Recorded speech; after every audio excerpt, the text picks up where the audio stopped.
Sejam bem-vindos! Hoje a gente vai embarcar numa jornada fascinante e, ao mesmo tempo, bem sóbria, pelo mundo da ciência forense. Nós vamos tentar decifrar como é que os peritos conseguem ler as pistas silenciosas que um corpo deixa para trás para entender os momentos finais de uma vida. Então, essa é a pergunta que vai nos guiar. Pensa bem, quando não há mais testemunhas, quando tudo é silêncio, é o corpo que começa a falar. E a linguagem que ele usa é a da asfixiologia, a ciência que estuda justamente a morte por falta de ar. Certo, então vamos direto ao ponto. A palavra asfixia, ela é usada por aí, mas quase sempre de um jeito meio errado, né? Vamos esclarecer de uma vez por todas o que ela significa de verdade, do ponto de vista da medicina legal. Olha, que curioso. A origem da palavra já é meio que uma pegadinha. Vem do grego sem pulso. Só que hoje, a ciência forense sabe que o coração é, na verdade, a última coisa que para de bater. A definição moderna, essa sim, é muito mais precisa. Pensa assim, é uma síndrome físico-química. Físico, por causa do impedimento mecânico, sabe? Tipo um laço, água ou um objeto bloqueando a respiração.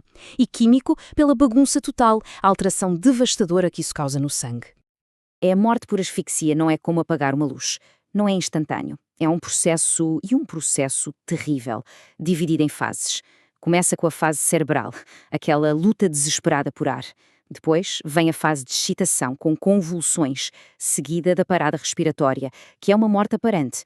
E só no final, a parada cardíaca, a morte real. E o mais importante para a gente aqui, cada uma dessas fases deixa uma marca. Então, por onde um perito começa? Como é que ele dá o pontapé inicial na investigação? Ele procura por um conjunto de sinais clássicos, quase um kit básico da asfixia. É a chamada tríade asfíxica.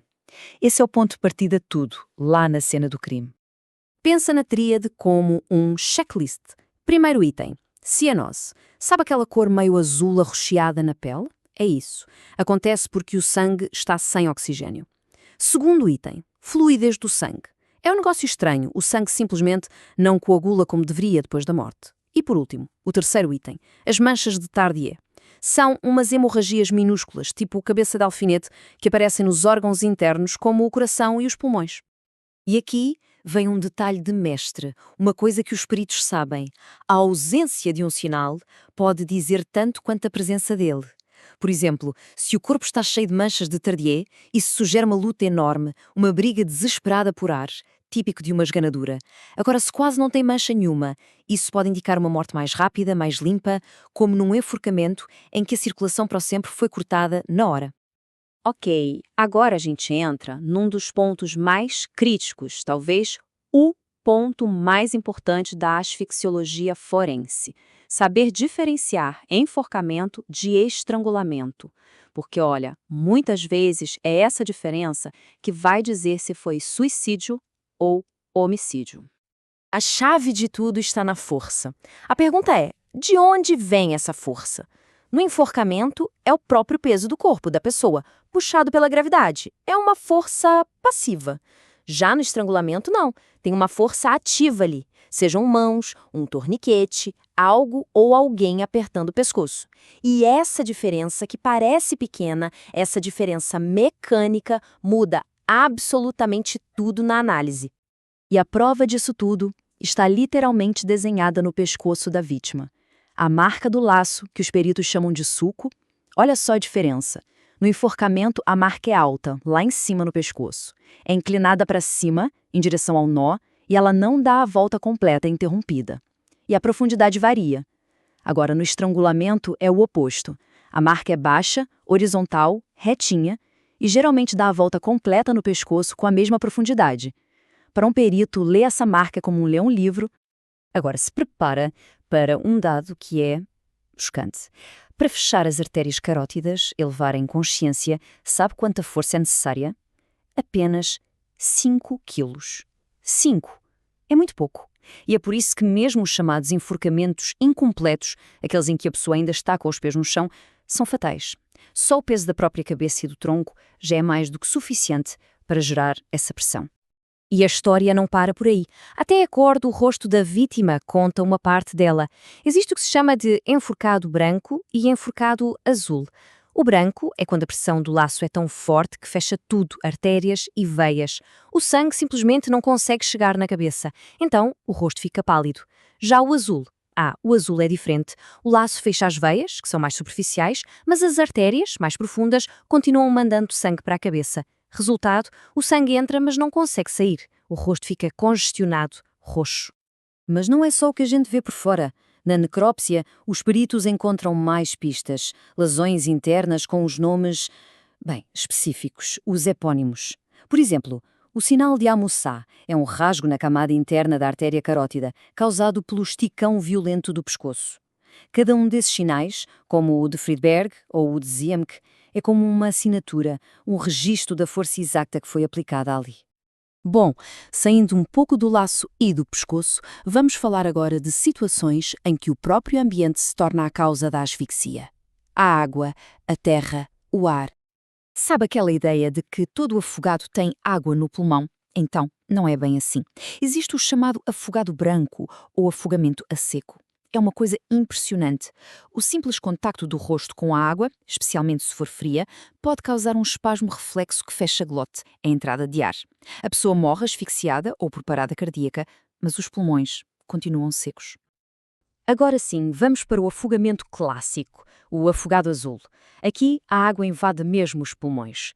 E naquela luta desesperada para respirar, o ar mistura-se com a água e com o muco dos pulmões, formando uma espuma bem característica, que os peritos chamam de cogumelo de espuma.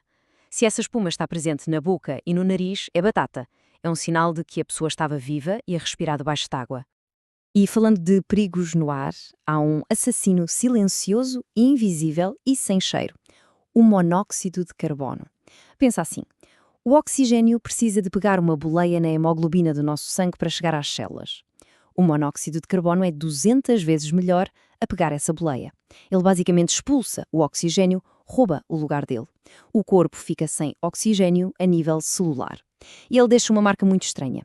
A pele da vítima fica com uma cor vermelho cereja bem viva. Certo, a gente viu vários sinais, várias pistas. Mas como é que o perito junta todo esse quebra-cabeças lá na cena do crime? É aqui que a teoria vira prática. É essa aplicação que, no final das contas, resolve os casos. E há um sinal que talvez seja um dos mais dramáticos de toda a medicina legal. Ele aparece quando o corpo é esmagado e ele conta uma história de violência simplesmente inacreditável.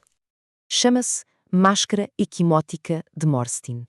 Imagina o seguinte, o tórax é comprimido com uma força brutal.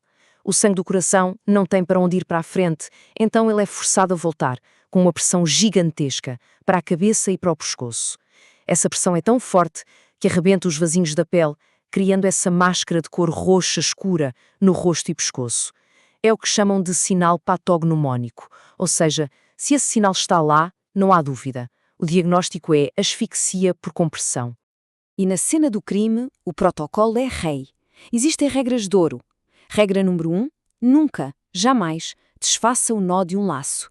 Corta-se a corda, preservando o nó intacto para análise. É preciso medir as distâncias para ver se a história de um suicídio faz sentido. Conferir os livores, aquelas manchas de sangue, para saber se o corpo foi movido depois da morte. E uma coisa absolutamente crucial, coletar o que estiver debaixo das unhas da vítima. Ali pode estar o ADN de um agressor, pego numa última e desesperada tentativa de defesa. E com isto, a gente volta àquela pergunta do começo. A ciência forense é, no fundo, a arte de ouvir. É dar voz a quem não pode mais falar. É pegar em cada lesão, cada mancha, cada marca e transformar tudo isso numa história que faça sentido. A história silenciosa que é contada pelo próprio corpo.